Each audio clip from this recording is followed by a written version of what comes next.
Hello, my dear viewers and subscribers, and welcome to Hello from Finland.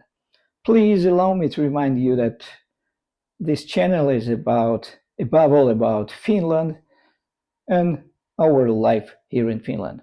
But this video is not about Finland.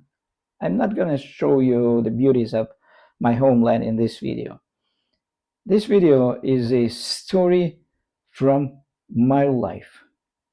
The older I get, the more I immerse in the memories of my youth. I was born in 1955, the same year as Bruce Willis and Bill Gates. But I was not born in the US. I was born in the SU, the Soviet Inglorious Union. This is a short story that began in 1978 and ended in 1987. It is about my friend Sergei, someone I met back in 1978 during the Soviet years. At the time, I was living in an apartment building in Leningrad. Sergei was not a close friend at first. He was more like a friend of a friend.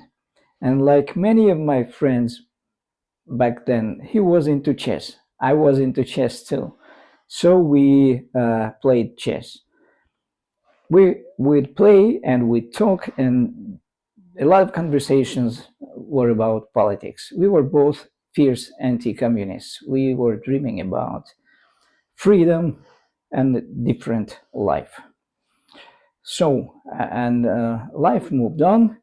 I met a girl who would later become my first wife, and we moved in together, and I lost contact with Sergei. In 1981, I got a job as a bellhop in the biggest hotel in Leningrad. It was a good job. And about 4 or 6 months later, I see a familiar face. It is Sergei. He started working there too as a technician taking care of uh, the air conditioning and refrigeration systems. At first, he was the good old Sergei, a good friend. We talked. He talked with all of us bellhops. We nodded, we talked, and we communicated. And then suddenly, out of nowhere, something happens.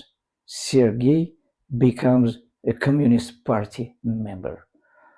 He cuts all contacts with us. He stopped greeting us. He stopped talking to us.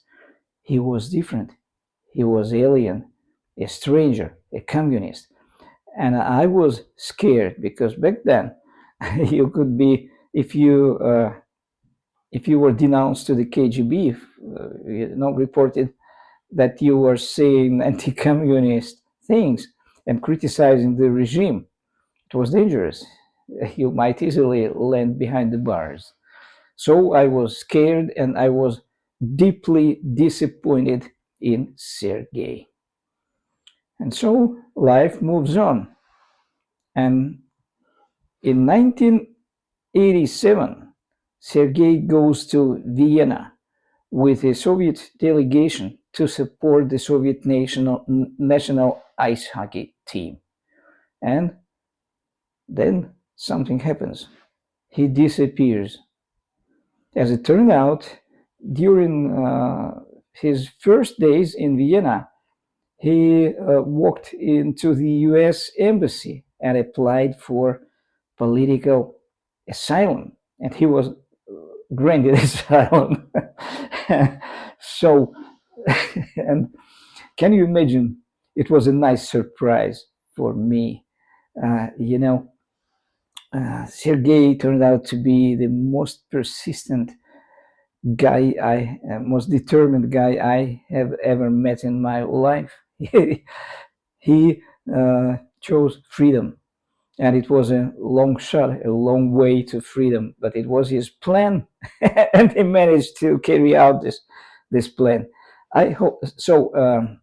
I must say, Sergei is not his real name. I'm not revealing his real name in this video for understandable reasons. But I hope he's alive and kicking and enjoys life in the free world today. So, my dear friends, my viewers and subscribers, I told you a story. If you liked this story, if you liked this video, then please do not forget to smash that like button. And thank you so much for watching this video. Hope to see you here again, and hello from Finland. Bye bye.